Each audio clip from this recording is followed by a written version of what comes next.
I want to just show, and put a small, just a little video on just to explain a few things. So, as you can see around me, every one of these houses on this street, Campervan City, are privately owned, and they've always been privately owned. Okay. Now, these houses were built in 1963. That's when this street was built. Now, I talked to everybody on the street. We all get on well. On the next street, I even talked to an old lady who I used to go to the shop for. If I passed, I knocked on the door and used to take her bread and milk. And that's just the type of person I am, which is, I like to consider myself as a good person, but if something's wrong, it's got to be put right. And that's my PTSD, right? So I do help a lot of people out on this street. I don't think there's anybody on this street that I've not helped out, including these videos where the old lady, I took her home because she's got Alzheimer's and all that lot. I'll just come away because I can't. So down that street there's an old gentleman. He's 80 odd years old, I believe. And he was telling me all about this street and this area and when it was built and this, that and the other. And the history of all the houses and everything. Now, on this street, like I say, these are all privately owned. Apart from the one that I'm in, which is a council. Now, I'm in number 17. So you'd think that there were 17 houses on the street. Well, no, there's 16 houses on the street. Because that house there's number 14. And number 16 was supposed to have been built on this piece of land here. On this strip of land. And then this land here is also owned by Mansfield Housing. Which, in my opinion, people's going to disagree. I'm not a big believer on building housing estates. I don't think I think that the council and people should fill in these pieces of land. They should backfill all the empty spaces of land they're not using. So this, in my opinion, should be developed into houses or flats or bungalows. People's going to disagree with me. But that was actually going to be developed. So number 16 would have been here. All right. And then the road would have come in and there would have been more houses or flats or something built here. Now, in the middle of this field, there's actually already the curbing set out in a triangle where the road originally was going to be. Now, when I spoke to this old gentleman, I says, was there any, he says, no, it's never been used, that land. It's never had anything on it. So it's never had a park on it or anything. The kids used to play on it and play football on it. Then they stopped for a long time because, again, it was lathered in dog shit and rubbish, glass and everything. And the council did nothing. So I had that bin. It took me a year to get that bin. So I got that bin, cleared it all up. And if I see somebody who's dog fouling on there, I'm not slow on telling them to pick the fucking stuff up. And when we moved in, down the side of this, all the way around this property, there was a thick edge, which contributed to the, I'll talk about that on the next video, but that was full of rubbish, dog shit and everything. So we took all that out. My son helped me, my ex-wife helped me. We put a fence up, we cleaned all the area up. Everybody was over the moon with it. I cleaned all the field up and the kids now play on there, We've got some families on here with young children, Polish families, Romanian families, and their children play on that field now. They play football, they play sledging, you name it. Nice to see. And the young kids that don't cause any trouble, there's no antisocial behaviour, apart from at the back in the flats at the back, but that's another story. So anyway, it's clean, it's tidy. And what I do is, ever so often, if there's loads of rubbish on there, I will walk around that field, 6 o'clock, 7 o'clock in the morning, I'll go out in black bag and I'll pick all the rubbish up. Be it glass, I've had glass off there, I've had weapons off there, I've had blades off there from flats behind, which have been handed over to the police. I'm not going to do it anymore. Because it's not about the fact that they have upset me, and I just sort of think to myself, I'm a good person, and all the neighbours, I was speaking to a few neighbours yesterday, and they says they can't believe how I've been treated, and I've changed this area. Now, when we moved in, this house was a mess, and it was a mess. And as you can see, that's my front garden. We've got gates, we've got pillars, and everybody on the street loves this house. And I'll show you on the next video the front. And everyone's like, they know the effort and the time and it's cost me to do it. And it's all my if I need things doing, look, I haven't got money. But I by no means got money. But if I want a bag of plaster, it's £10. I can plaster a wall for £10, right? So it adds up. So it's 10, 20, 30, 40. You get the gist. But it might take me a few months to get that money, or it might get me a few months to get that material. But then there's the hidden costs and about what you spend, what people don't see. So I'm going to take this upstairs for an example of it. So the top of the window, the header at the top of the window was sloping. So I've brought all that level, I've had to pack it all out and everything and make good. Now, I started working in the building trade when I was 13. By the time I was 16, I was virtually a qualified plasterer. So there was no point to send me to college, whereas all the other lads that worked on the company was going to college for plumbing and everything and bricklaying, and I never did that. Which I was happy to work the Friday and get paid for it rather than going to college and learning and sitting in there, but somebody telling me something I don't want to know. I'm more of a hands-on person, and anybody in my family who knows me will tell you. Knowledge is given to people, not learned. Not like that. That's my opinion. So these houses were built in 1963.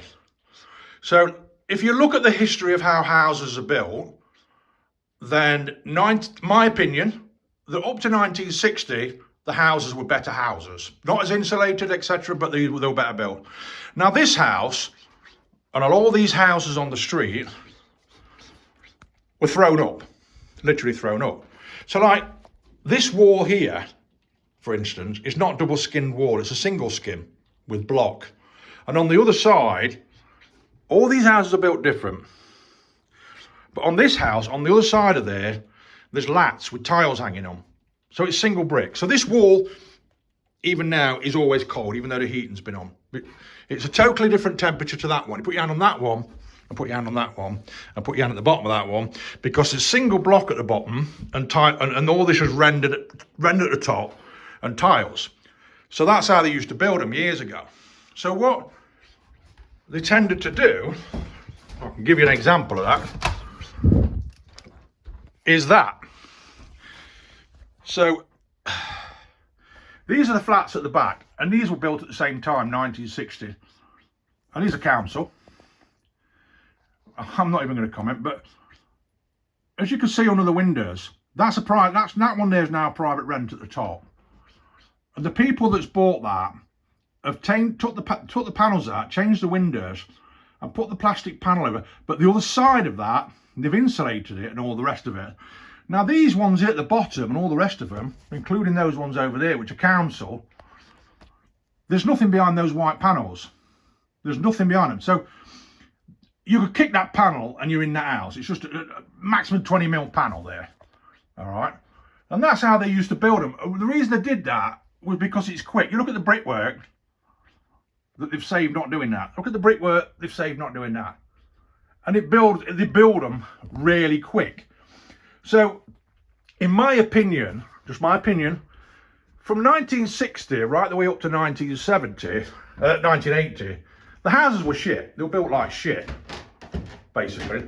And that, again, this window, the tiles run right way across all the way of the full length of the house.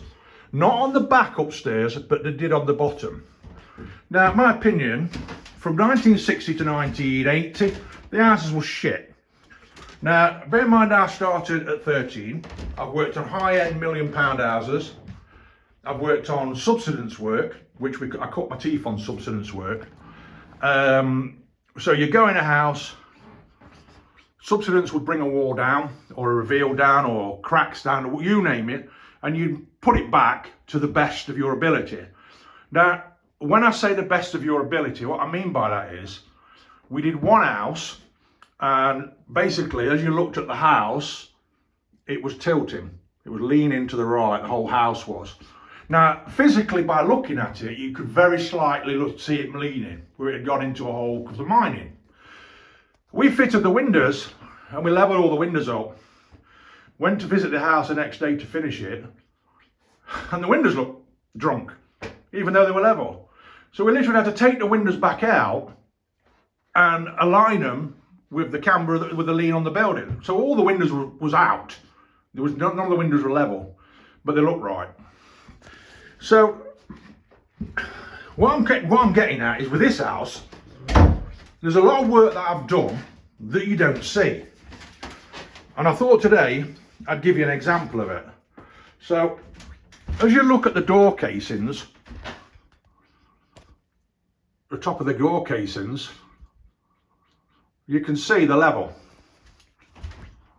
But when you look at the top of the door casings here, you can see they're not level. You see? So that one goes down, and that one goes down. Now, if you look at the bottom of that door, I've got a gap. You get your fingers under it. So what I've had to do, I mean, ideally, it needs all the floors repairing. I'm not doing that. I can't afford to do that. So that would mean all these, I'd have to take a level through on all the floors and level it through. I can do it, but I'm not doing it. I'm not ripping floorboards up and leveling beams out and all that lot. So I've got a gap at the bottom of that door. I've also got a bit of daylight at the top of the door. Because what I was going to do, I was going to replace these doors, and then I just thought, do you know what? I'm not going to bother. I can't do anything about that gap. Now if you watch the door when I open it, I don't know whether you can see, under the door, I mean the legal requirement I believe is about 20 mil. You can see I could get my finger underneath that door up, shove my finger under it. So, but if I drop that door down,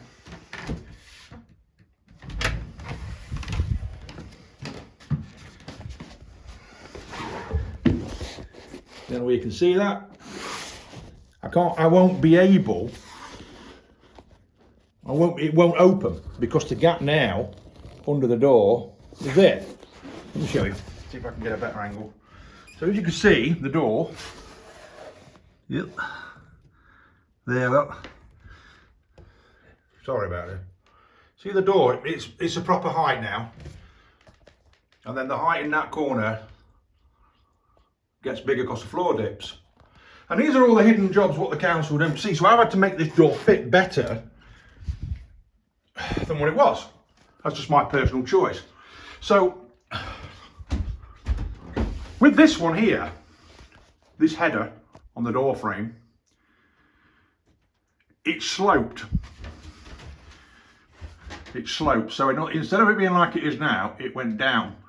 It was down about 1.5 inches on this side, right? So what I've had to do is level it up. So I've had to create a new header. You can see what I've screwed. I haven't even filled that yet. I've screwed a new header in it, removed the architrave around the door, leveled it up. But then on this side, I've got such a big gap, I've had to make the architrave bigger to hide it. So now when you shut it, bit of a waffle video. I know there's a lot of people not going to be interested, but I mean, ideally, when I was fitting new doors, I wanted to fit some fresh doors on it.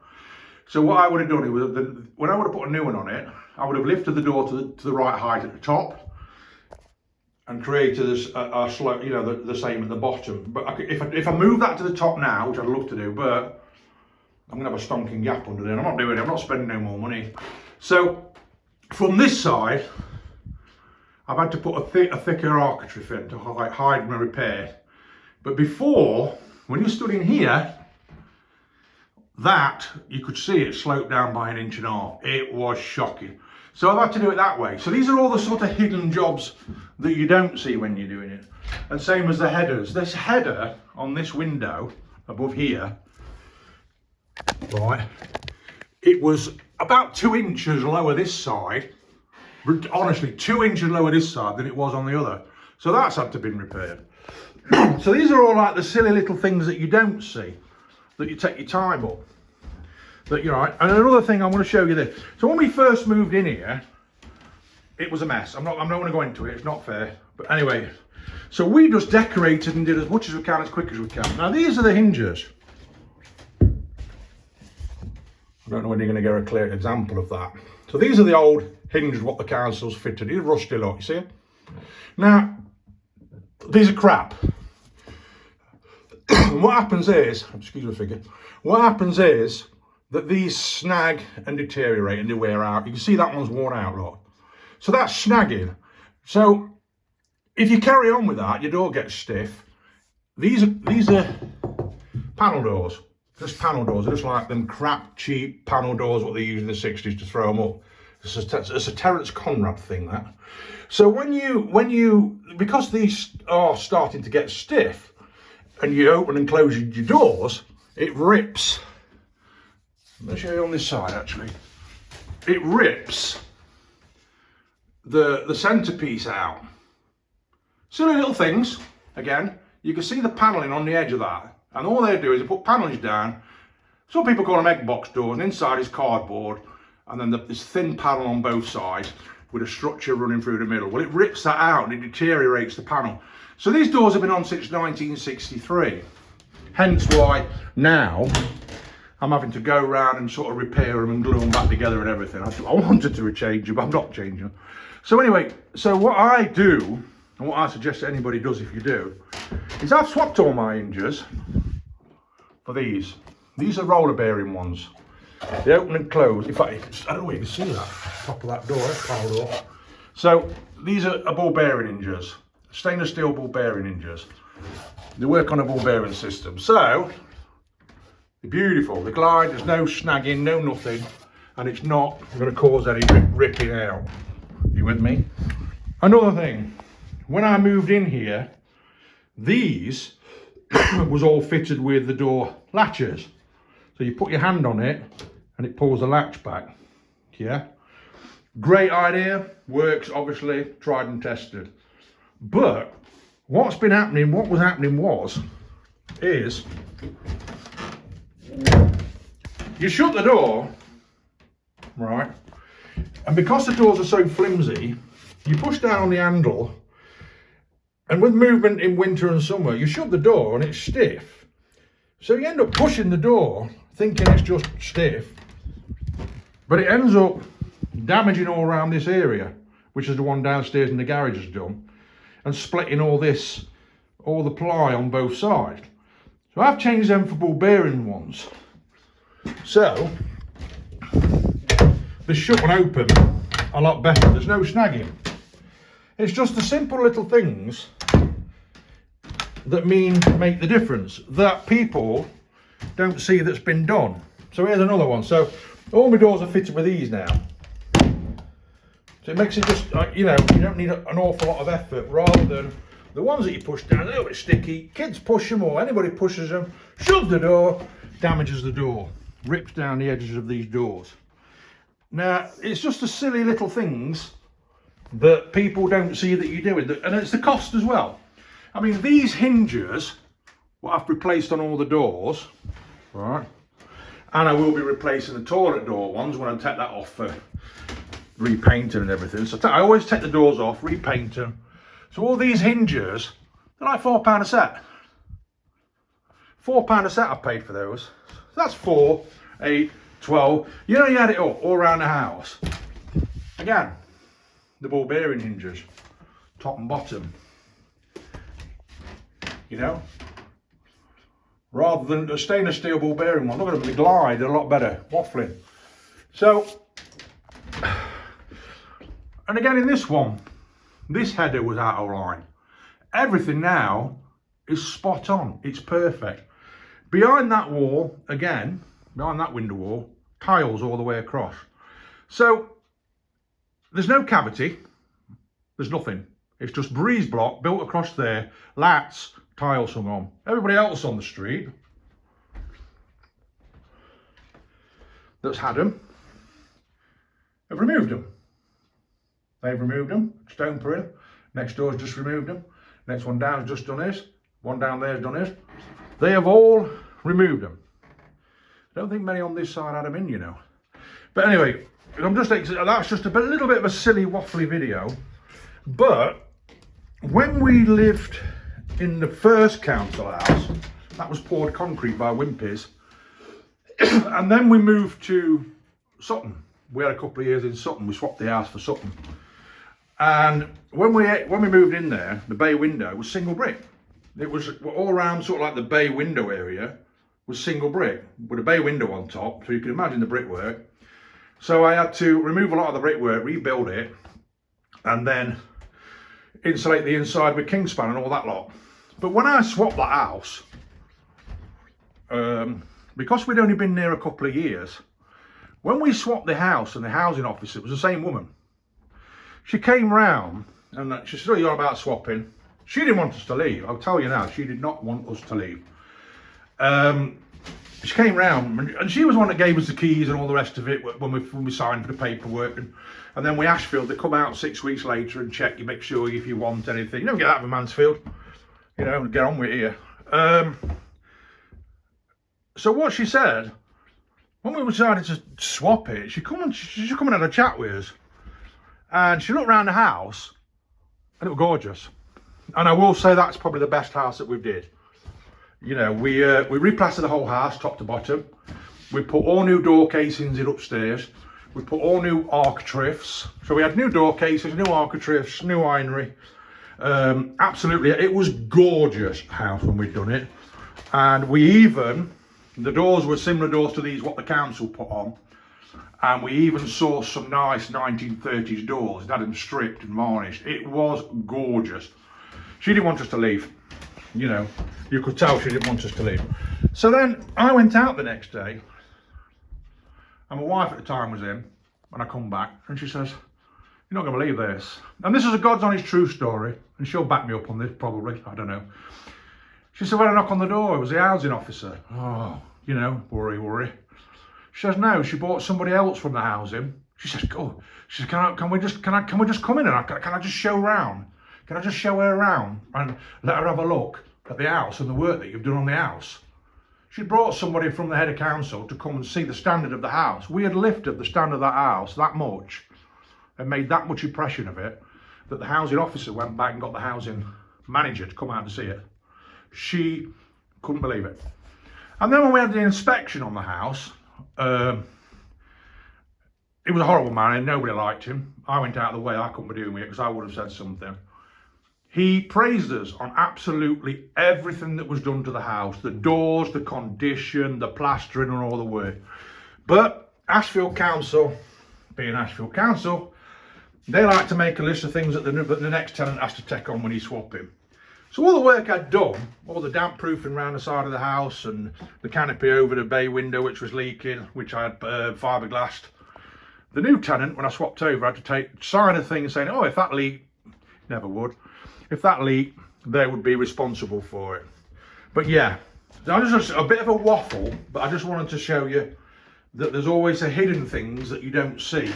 And then there's always the things, again, with the hinges that you do to prevent further damage or you prevent further... None of this is looked at or we're grateful for.